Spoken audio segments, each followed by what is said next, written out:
এটা কি কোনো ভোট দিয়ে তৈরি করা নাকি?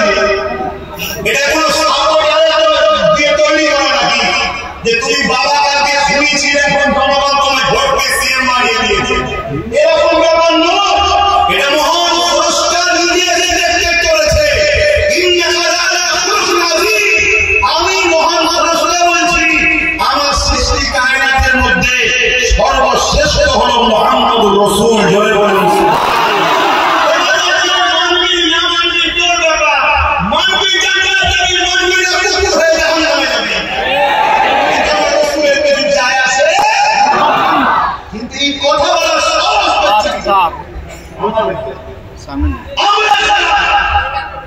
আমাদেরকে খারাপ করেছে তাদেরই হাতে তৈরি করা একদল মুনাফিক বক্তারা, মুনাফিক গুলামারা। এবার সেই ষড়যন্ত্র আজ থেকে বলুন এই বছর রোনা অন্যদিকে চলে যাবে।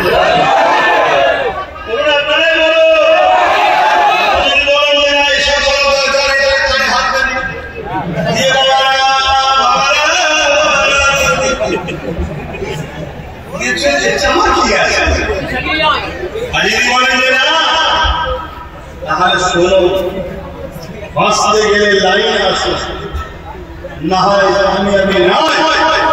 আমাদেরকে ইতিহাস দেখতে হবে। এই ভারতবর্ষের জমিনে একজন ব্যক্তি এসেছিলেন, সুলতানের হিন্দ, আতায়ে রসুল, গরিবে নওয়াজ, খাজা মঈনুদ্দিন হাসানি হুসাইনি চিশতি আজমিরি রাদিয়াল্লাহু তাআলা। তিনি তিনাকে তৎকালীন সময় অত্যাচারী জারি শাসকেরা লুকার চেষ্টা করেছিল, কিন্তু আমার গরিবে নওয়াজ সেই ভারতবর্ষে সবার সামনে দিয়ে আসতে কোন এমন ছিল না গরিবে নওয়াজকে রুখতে পারে। সুজা এসে আজমির শরীফে আনা সাগরের পাশে এসে হুজুর আস্তানা করলে যে গরিবে নওয়াজকে হাজারো দিকে রুখার চেষ্টা হয়েছে, জাদুকর নিয়ে এসে বান মারা হয়েছে, আগুনে বান দেওয়া হয়েছে, মিলিটারি দিয়ে বিভিন্ন ভাবে রুখতে গেছে, কিন্তু গরিবে নওয়াজকে রুখতে পেরেছে। আজকে আপনাদের মহল্লায় এত মুসলমান, এত আজকে না আমাদের কথা বলার অধিকার আছে, না আমাদের ধর্ম করার অধিকার আছে, না নিজের মধ্যে নিজে তৈরি করবো, নিজে সেখানে আদায় দেওয়া, নিজের করবো অধিকার আছে, না আমি নিজের কর্মের কথা প্রচার করার অধিকার আছে। আব্বাস সিদ্দিকীর দিকে তাকিয়ে দাও নয়, মসজিদের ইমামকে বলো তো মসজিদের ইমামকে বলতে শুধু এই কথাটা বলো, ধর্ম কারদার উৎসব সবার কথা বললে কাজে লেগে যাবে। মসজিদে সব ইমাম বলো ধর্ম দিকে রাখবে, মসজিদে দাঁড়িয়ে কোথায় আমরা কোথায় এগুলো বোঝো, তিনি বুঝতে না বলো। কবরে তো যা হবে হবে, আখেরাতে তো যা হবে হবে। দুনিয়াতে ব্যালেন্সের হতে আর বেশি দিন বাকি নেই। অনেক আগে থেকে বলে আসছি, অনেক আগে থেকে বুঝাচ্ছি, কিন্তু দিনের শেষে আমাকেই লকআপ করতে হয়েছে। আমি দাদা আমাকেই লকআপ করতে হয়েছে না হয়নি? তারাই লকআপ দিচ্ছে মুনাফিকরা, আমার কওমের দাবিদার মুনাফিকরা। আসো আমার রাসূলের পাক সাল্লাল্লাহু আলাইহি ওয়াসাল্লাম হুজুরকে মহব্বত করো। আমরা বলি না যে আল্লাহর রহমতে আমি কামিয়াবি হব, আল্লাহর রহমতে আমি জিতবো, আল্লাহর রহমতে আমি সাকসেসফুল। আল্লাহর রহমতটা কি? আল্লাহর রহমতটা কি? সূরা আনবিয়ার মধ্যে আল্লাহ বলেছেন, ওয়া মা আরসালনাকা ইল্লা রাহমাতাল লিল আলামিন। আমার রহমতটা হলো মুহাম্মদ রাসূল। জোরে বলুন সুবহানাল্লাহ।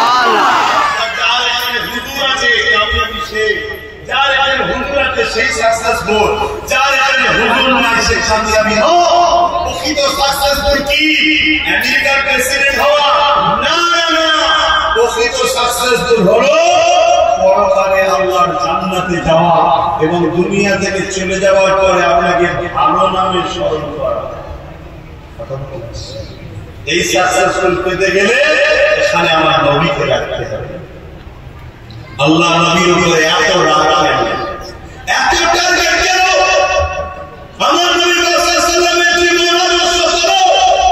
পৃথিবীতে কোন মায়া আছে?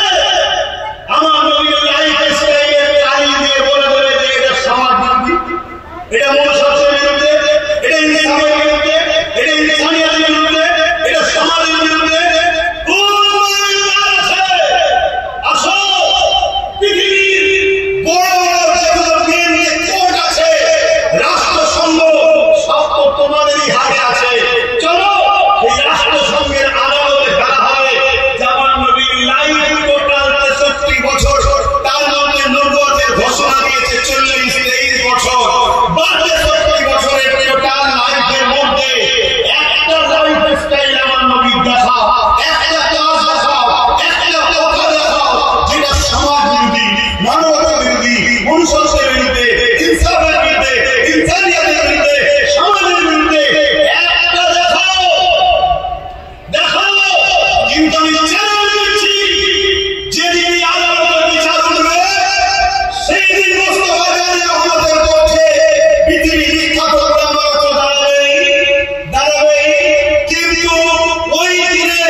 চরিত্র সার্টিফিকেট মহান পুরস্কারকে সেখানে কালিমা লাগানো সম্ভব।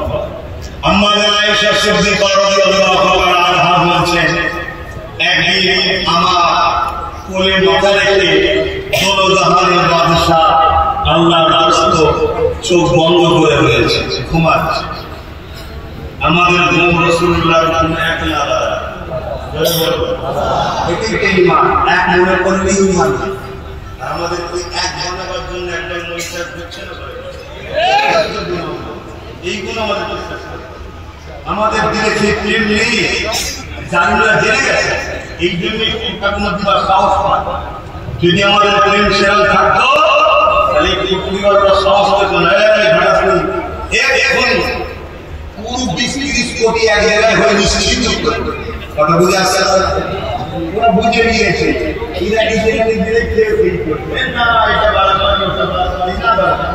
ছেড়ে দাও,